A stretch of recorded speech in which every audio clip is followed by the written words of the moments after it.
भगवान शाश्वत है, भगवान कोई टेम्पररी नहीं है।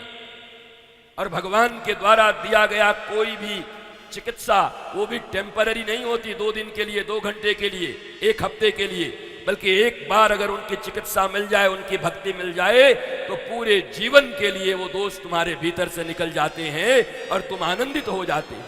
ये वो जगह, ये कोई एलोपैथ के डॉक्टर साहब नहीं है। माफ करिएगा, बुरा मत मानिएगा, आप लोग मुझे बचाते भी हो, एलोपैथ बचाता भी है। पैथ तो क्योरोपैथ है, एलोपैथ बोलो, नेचुरोपैथ बोलो, होम्योपैथ बोलो, सबसे अच्छा पैथी कौन है? बोला क्योरोपैथी, जिससे हम ठीक हो जाएं। क्या समझी? जिससे हम ठीक हो जाएं।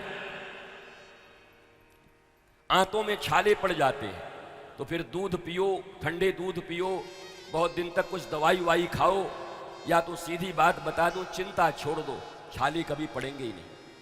और थोड़े आहार विहार ठीक कर लो, तो आहार विहार असुरों की तरह रखोगे। राक्षस भी एक बार देख करके घबरा जाए, या हम ज्यादा खाते थे कि ये ज्यादा बेकार खाता है। अब भारत में तो खाने की बात ही मत पूछो, अलग अलग क्षेत्रों में खाने का ही तो इतना आइटम है कि मत पूछो। पंजाब में चले जाओ पिन्नी घी में, बिहार में चले जाओ लिट्टी चोखा, गप गप 4-5 दिन तक वही खा लेंगे महाराज। अब आपके नागपुर में क्या अच्छा मिलता है, हमको कोई खवाए नहीं तो हम क्या बताएं भी? कोई खवावे तब तो बताओ ना। तो सब हमारा ही भेजा खा रहे हैं 4-5 दिन से। हम सोचे हमें भी कोई कुछ खवावे, कोई खवाई ना रहो गया।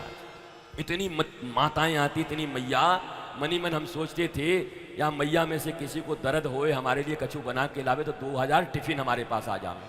वो मैया भी ऐसी सब ठस हैं, सुनेंगी हमसे खूब, और सुन के घर में जाकर के खियावेंगी अपने बच्चे को, ले लाला खा। अरे यार लाला पे भी कछु ध्यान रखो, तुम्हारो लाला ही तो सुना रहो है, कछु यहाँ भी ध्यान रखो। तो ये तो विनोद है, मस्ती है। अगर आप 2000 टिफिन ले आओगे तो हम खाएंगे कहाँ, रखेंगे कहाँ, बताओ। पर विनोद है। बात ऐसी है, भगवान राम भी उपलब्ध हैं,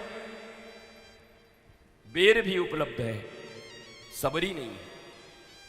रामायण की कथा न राम के खोज के लिए है, न रामायण की कथा बेर की खोज के लिए। बेर भी मौजूद हैं, और अगर शास्त्र पर विश्वास करते हो तो संसार हरि व्यापक सर्वत्र समाना, कण कण में है, कंकर कंकर में शंकर है। कैसे इग्नोर करोगे कि राम जी नहीं है? कोई कहे कि भाई त्रेता युग के बाद राम जी नहीं आए तो जयमल जी का युद्ध किसने लड़ा कल? जयमल जी तो त्रेता युग में नहीं आए, मीरा के युग में आए हैं। तो राम जी ने आकर के युद्ध कैसे लड़ा? तो ये भी नहीं कह सकते कि राम जी नहीं है उसी रूप में, उस रूप में भी है। तो राम भी है, बेर भी है, पर मैया इन शास्त्रों, सदगुरु और कथा श्रवण का फल यही है कि राम और बेर दोनों उपलब्ध हैं। इसी में से कोई सबरी बन जाए तो भगवान फिर खाने को राजी है। सबरी की खोज चल रही है, मीरा की खोज चल रही है। ये कथा, ये पांडाल, ये तुम्हारे कर्मकांड, तुम्हारा धर्म, तुम्हारा अनुष्ठान, तुम्हारे पूजा जप तप नेम योग विचार आचार विहार जितने भी तुम करते हो, उसका एक ही लक्ष्य है, भगवान भी है, वस्तु भी है, दोनों है, बस सबरी होने की देर है। भाव नहीं है तुम्हारे भीतर, भाव नहीं है। अभावों की जिंदगी जीने वालों के पास भाव नहीं होते। दुर्योधन ने जब बार बार कहा खा लो खा लो, जीवन भर दूध और माखन दूसरे का खट्टे छाछ चुरा चुरा के खाए हो, हमारे यहां खा लो 56 भोग। तो इतना मूर्ख है महाराज, बताओ। दुर्योधन अक्सर मूर्ख ही होते हैं, समझते हैं कि स्मार्ट हैं, पर होते बड़े बोतलानंद हैं। बताओ, श्री कृष्ण सोने की नगरी की राजा है और ये ईंट पत्थर हस्तिनापुर का राजा, और ये कह रहा है तुम राजाओं का भोजन क्या जानोगे, एक बार जा द्वारिका तब तुझे पता चलेगा। पर ये अहंकारी लोग अपने सिवा किसी को देखते ही नहीं। श्री कृष्ण का बालपन, श्री कृष्ण का वो माखन चुराना उसको याद है, पर श्री कृष्ण आज के समय में द्वारिकाधीश हैं, सोने की नगरी के राजा हैं। इस अहंकारी के आंखों में पट्टी बंधी हुई है, दिखता ही नहीं, इसलिए कहता है खा लो खा लो, ऐसा भोज न मिला होगा, ऐसी सैया न मिली होगी, ऐसा राज परिवार का तुमको योग्य आतिथ्य न मिला होगा। अब भगवान महाराज वैसे ही कोई भी व्यक्ति किसी के यहां दो ही अवस्था में खाता है, या अभाव हो या प्रभाव हो।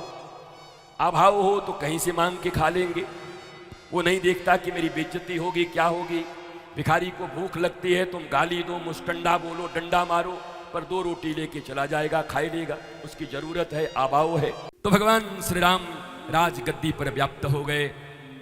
राम राज्य चल रहा है, जहाँ पर निःशुल्क और उत्तम शिक्षा मिलती सबको, निःशुल्क और उत्तम चिकित्सा मिलती सबको, निःशुल्क और अविलंब न्याय मिलता। ये 3 बातें जहाँ रहती हैं उसी को राम राज्य कहते हैं। ये तीनों चीजें राम राज्य में थी महाराज।